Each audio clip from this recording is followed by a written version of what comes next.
আসসালামু আলাইকুম। আশা করি সবাই ভালো আছো।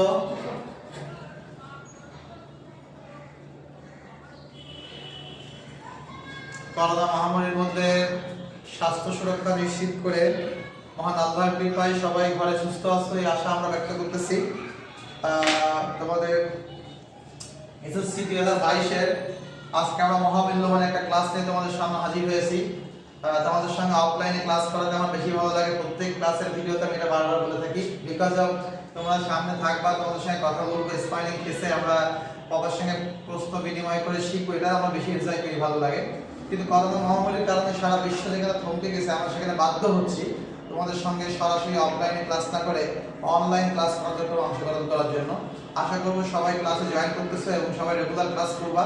যারা ক্লাস করতেছে না, আমাদের বিলম্বে যারা ক্লাস করার, অনেকে জানি যে আসলে ভালো সমস্যা আছে, হয়তো ভালো হ্যান্ডসেট নাই অথবা ইন্টারনেট সিস্টেম, যেটাকে আমরা ওয়াইফাই লাইন বলতে, ওয়াইফাই বা প্রযুক্তি ইন্টারনেট নেই, যে কারণে অনেকে ক্লাসে অংশগ্রহণ করতে পারতেছে না, আমরা জানি। তার জন্য আমরা একান্তভাবে দুঃখ প্রকাশ করতেছি এবং তাদের জন্য আমরা ফেসবুক লাইভে ক্লাসটা রেকর্ড করার ব্যবস্থা করছি, ইউটিউব লাইভে ক্লাস রেকর্ড করার আমরা আপলোড করতেছি। তোমরা অবশ্যই পরবর্তীতে যেখানে যে ওয়াইফাই কানেকশন পাও, সেখানে যে আমাদের এই ইউটিউবের ক্লাসটা বা ফেসবুক থেকে ক্লাসটা ডাউনলোড করে নিয়ে দেখতে পারো। তো অবশ্যই তাতে তোমরা উপকৃত হবা। পড়াশোনা একদম বন্ধ থাকাচ্ছে না থেকে চালু রাখা ভালো নেই, হচ্ছে কানামা অনেক ভালো। সো এবং সুতরাং তোমরা অবশ্যই ক্লাসে অ্যাটেনশন থাকবা এবং ক্লাসে যা যা আমি শেখাচ্ছি সেটাকে এই মুহূর্তে বাসায় নোট করে দিয়ে আবার প্র্যাকটিস করার চেষ্টা করবা বারবার। আজকে তোমাদের বহু মূল্যবান, তোমাদের বহু আকাঙ্ক্ষা ছিল স্যার এর পরবর্তীতে আমরা ত্রিকোণমিতি শিখতে চাই, কারণ তোমরা 9-10 ভালো ক্লাস পাওনি। ত্রিকোণমিতি শিখতে গেলে আসলে অফলাইন ক্লাসটা বেশি উপকারী। তারপর আমি এই মুহূর্তে চেষ্টা করব অনলাইনে ত্রিকোণমিতির যত দ্রুত এবং যত সহজে সম্ভব এটা পারার জন্য, যেহেতু তোমাদের মধ্যে সময় খুবই কম, তোমরা খুব দ্রুতই পরীক্ষায় বসতে যাচ্ছ, এজন্য আমরা তোমাদের জন্য একদম বিস্তারিত সব আলোচনা করবো না এই মুহূর্তে। যতটুকু না করলে না ততটুকু আলোচনা করে মূল অঙ্কে আমরা চলে যাব। এবং আজকে ত্রিকোণমিতির একদম স্টার্টিং একটা ক্লাস আমরা দেব, চ্যাপ্টার 9, যেটাকে আমরা ত্রিকোণমিতি বলি। স্পেশালি 9.1 কে আজকে আলোচনা করব ত্রিকোণমিতি।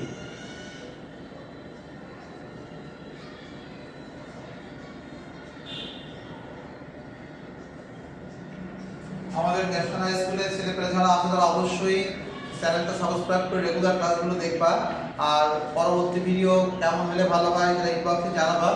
এবং যদি বাইরের কোনো স্কুল স্টুডেন্ট আমার ক্লাসগুলো দেখতে চায়, ইউটিউবে অবশ্যই তাদেরকে সাজেস্ট করবা, তারা দেখতে পারে, অবশ্যই উপকৃত হবে। গ্যারান্টি যে তারা এসে ভালো ক্লাস কোথাও পাবেন ইনশাআল্লাহ। ত্রিকোণমিতি বলতে আসলে ভুল হবে, চ্যাপ্টার নাম হচ্ছে ত্রিকোণমিতির অনুপাত। ত্রিকোণমিতিক অনুপাত বলার কারণ হচ্ছে 9 থেকে আসলে ত্রিকোণমিতি শুরু হয়। তোমরা বেসিক কিছু কাঠামো শুনেছো এর আগেও। ত্রিকোণমিতিক অনুপাত বলতে আমরা একটা ত্রিভুজের তিনটা সাধারণত কোণ থাকে, একটা ত্রিভুজের সাধারণত তিনটা কোণ থাকে এ বি সি। এই তিনটা কোণ নিয়ে আলোচনা করা হয় গণিতের যে শাখায়, গণিতের যে শাখায় এই তিনটা কোণ নিয়ে আলোচনা করা হয় তাকে ত্রিকোণমিতি বলা হয়। গণিতের যে শাখায় তিনটা কোণ নিয়ে আলোচনা করা হয় তাকে ত্রিকোণমিতি বলা হয়। এবং তিনটা কোণের সঙ্গে যেহেতু ত্রিভুজের তিনটা বাহু থাকে, এই জন্য আমরা ইচ্ছা করলে এটাকে ত্রিকোণমিতি না বলে ত্রিভুজমিতি বলতে পারতাম। তা বলিনি, কেন বলিনি?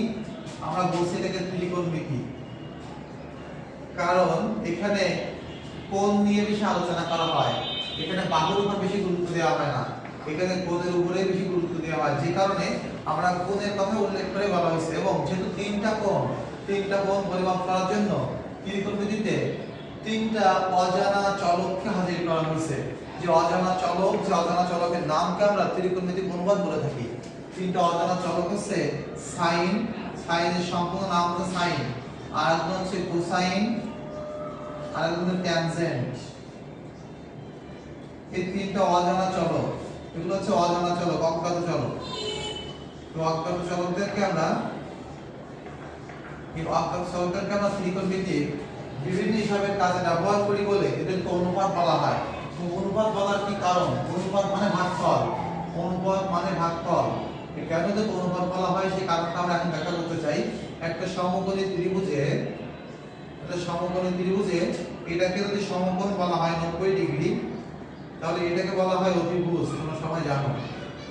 যদি এটাকে আমরা ভূমি নাম দিয়ে থাকি, ভূমি না হয় সন্নিহিত বাহু বলা হয়, সন্নিহিত বাহু বলা হয়। অনুপাত কেন বলা হলো তার একটা দিচ্ছি। তাহলে এটাকে বলা হয় থিটা বা আলোচিত কোণ। আমরা একটা ত্রিকোণমিতির নাম থাকলেও একটা অঙ্কের মধ্যে অনেকগুলো কোণ নিয়ে সাধারণত আলোচনা করি না, কখনো কখনো করি। মানে একটা কোণ নিয়ে আলোচনা করি, কারণ আলোচিত কোণকে বলা হয় থিটা। থিটা হচ্ছে আলোচিত কোণ, এটা হচ্ছে আলোচিত কোণ। সবাই নোট করার চেষ্টা করবো, এইভাবে আসলে কোথাও বলা নেই, বইও না। আলোচিত কোণটা হচ্ছে থিটা। ওই থিটা সম্পর্কিত বাহুকে একটাকে ভূমি বলে, একটাকে অতিভুজ বলে। এবং থিটা সম্পর্কিত 90 ডিগ্রির সঙ্গে জড়িত ভূমি বাদে অপর যে বাহুটা থাকে তাকে বলা হয় লম্ব, তাকে লম্ব বলা হয়। এবং এই সাইন কোসাইন ট্যানজেন্টকে এইভাবেই তৈরি করা হয়েছে। আমরা যখন এই লম্বকে ভূমি দ্বারা ভাগ করি, এই ভাগফল মানে অনুপাত, যখন লম্বকে ভূমি দ্বারা ভাগ করি এই কোণের সাপেক্ষে যখন লম্বকে ভূমি দ্বারা ভাগ করি, তখন সেটাকে আমরা ট্যানজেন্ট বলি ওই কোণের। এখানে তখন ওটাকে সংক্ষেপে ট্যান থিটা দ্বারা প্রকাশ করি, ট্যান থিটা। আর যে কারণে যেহেতু ওটা ওই কোণের সাপেক্ষে লম্ব ভূমি, যেহেতু এটা লম্ব ভাগ ভূমি, ভাগ মানে হচ্ছে অনুপাত, এই জন্য আমরা এটাকে ত্রিকোণমিতিক অনুপাত বলে থাকি। এগুলো ত্রিকোণমিতিক অনুপাত, ত্রিকোণমিতিক অনুপাত। অবশ্যই ক্লাসগুলো দেখবা, এত এক্সক্লুসিভলি কোথাও বলা নেই, বইয়ে বলা নেই। ত্রিকোণমিতিক অনুপাত এই লম্ব ভাগ ভূমি, এই জন্য এটাকে ট্যান থিটা বলা হয়। যদি আমরা এটাকে লম্ব ভাগ ভূমি না করে লম্ব ভাগ অতিভুজ করতাম, তখন এটাকে সাইন থিটা বলা হতো, সাইন থিটা। আর এটাকে যদি আমরা ভূমিকে যদি উল্টো ভাগ করতাম, ভূমি ভাগ অতিভুজ, তাহলে এটাকে বলা হতো cos থিটা। বিপরীত ক্রমে sin cos tan দেরও, বিপরীত ক্রমে sin cos tan দেরও এরকম sin cos tan এরকম বিপরীত কিছু রাশি আছে। sin এর বিপরীত রাশিকে কোসাইন বলা হয়, কোসেক বলা হয়, কোসেক। আর cos এর বিপরীতকে বলা হয় sec এবং tan এর বিপরীতকে বলা হয় কোট্যানজেন্ট বা সংক্রমণা কট বলে থাকি। এগুলোকে আমরা অঙ্কের মধ্যে ব্যবহার করে থাকি। এই ত্রিকোণমিতিক অনুপাত sin cosec cos sec tan cot। এভাবে আমরা sin এর সংক্ষেপে, sin এর সংক্ষিপ্ত নাম হচ্ছে sin, তাকে বলা হয় cosec। cos এর সংক্ষিপ্ত নাম হচ্ছে sec, আর tan এর সংক্ষিপ্ত নাম হচ্ছে cot। tan এর সংক্ষিপ্ত নাম হচ্ছে tan, আর cot এর সংক্ষিপ্ত নাম coti। এগুলোর বিপরীত রাশি বলা হয়, sin এর বিপরীত রাশি cosec, cos এর বিপরীত রাশি sec, আর tan এর বিপরীত রাশি cot। এই ডিভাইসগুলো দিয়ে আমরা সূত্র সাধারণত বর্ণনা করে থাকি, প্রয়োজনীয় সূত্রসমূহ। এগুলো অঙ্কের মধ্যে সূত্র ব্যবহার করা হয়, সূত্রসমূহ। যেমন দেখো, এগুলোকে বলা হয়েছে সূত্র। যেমন sin এর সামনে যখন থিটা দেবো, sin থিটা অবশ্যই থিটা থাকবে, কোণ ছাড়া এগুলো কোনো অর্থই নেই, কারণ এগুলো ত্রিকোণমিতিক অনুপাত, মানে কোণের অনুপাত। সুতরাং কোণ ছাড়া এগুলো কোনোভাবেই অর্থবহ নয়, অবশ্যই কোণ দেওয়া লাগবে। sin theta equal to 1 cosec theta. কেন? যেহেতু sin এর বিপরীত cosec, তাই sin theta equal to 1 cosec theta. Similarly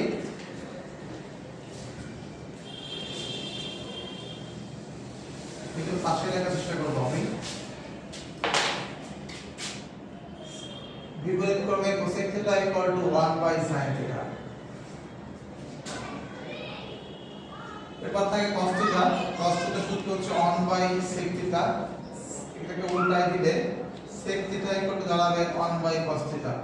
অঙ্কের মধ্যে যখন যেটা সুবিধা তখন সেটা ব্যবহার করে থাকি। tan থিটার সূত্র তোমরা জানো 1 cot থিটা।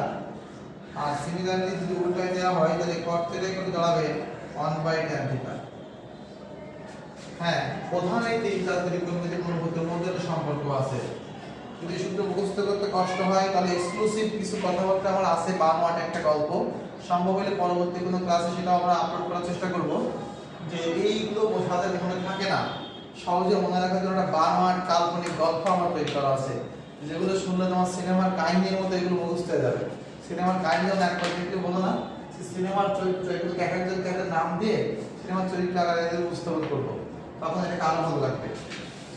যদি কখনো সম্ভব হয়, যদি কখনো প্রয়োজন হয়, তাহলে আমরা অবশ্যই করব।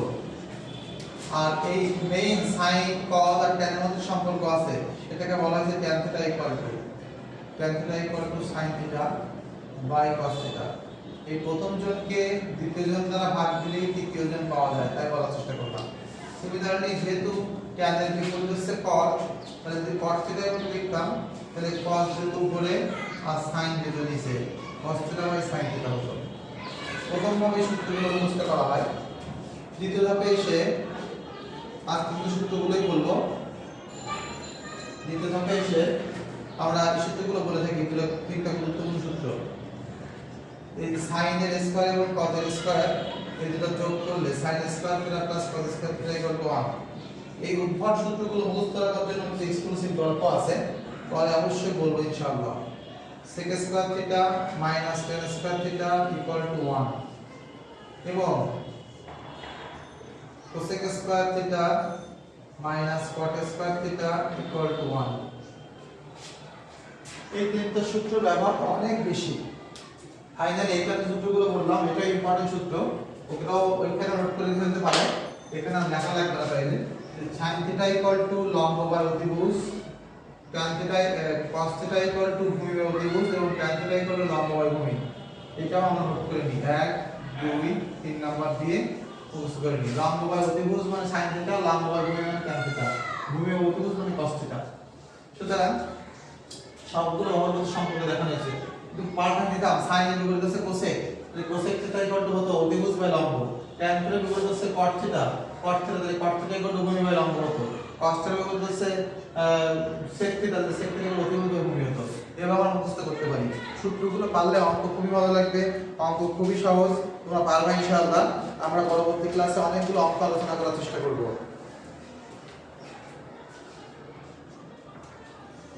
আজকে আমরা একটা অঙ্ক স্যাম্পল হিসেবে দেখাবো, যেন সবাই পারো কিছু কাজ করতে।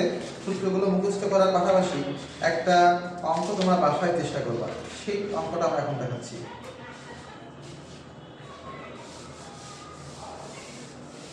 কিভাবে সূত্রগুলো ব্যবহার করে অঙ্কগুলো করতে পারো তার ট্রাই দিচ্ছি। বাসায় সব অঙ্ক করতে হবে, কারণ বইয়ের অঙ্ক তারা পাশাপাশি আমি সিকিউ সলভ করাবো, এদের বাসায় বেশি কাজ করবা। আমরা 9 পয়েন্টটাকে 6 দাগ থেকে মূলত এখানে অঙ্কগুলো শুরু। আমি 6 দাগ থেকে একটা অঙ্ক দেখাচ্ছি। প্রথমে অঙ্ক খুবই সহজ, একটা 6 দাগের অঙ্ক দেখাবো খুবই সহজ, আর একটা পরের দিকের অঙ্ক দেখাবো মোটামুটি মানে।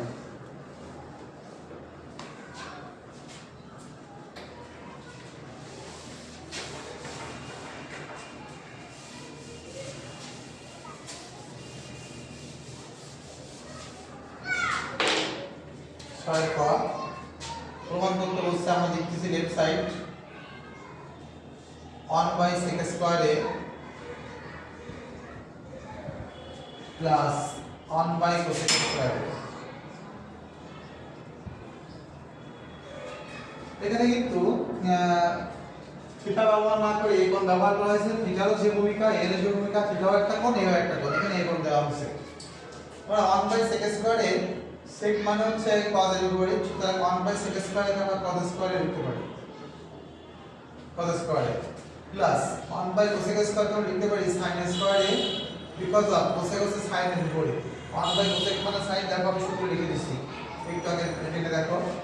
আর সূত্রে এটাও লিখছি sin স্কয়ারটা যত সেখানে আগে ছিল sin স্কয়ারে প্লাস cos স্কয়ারে মানে হচ্ছে 1, সুতরাং সাজায় sin স্কয়ারে এটাকে আগে cos স্কয়ারটাকে পরে লিখলাম, এটা 1 হলো।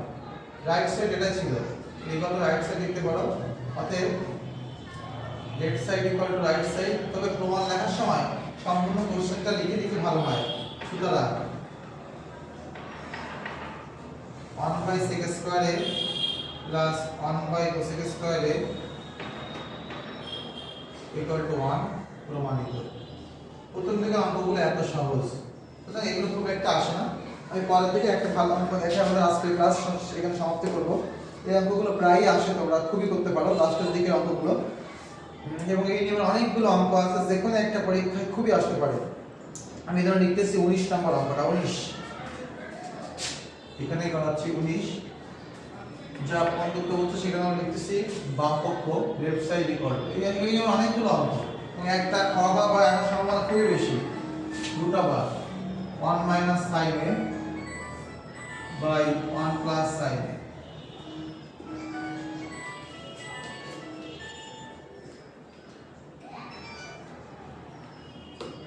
One minus sin a 1 plus sin a হ্যাঁ এরকম অঙ্ক থাকলে সব সময় আমরা দেখো উপরে এবং নিচে প্রায় একই ধরনের দেখতে কিন্তু প্লাস মাইনাস এর পার্থক্য এগুলোকে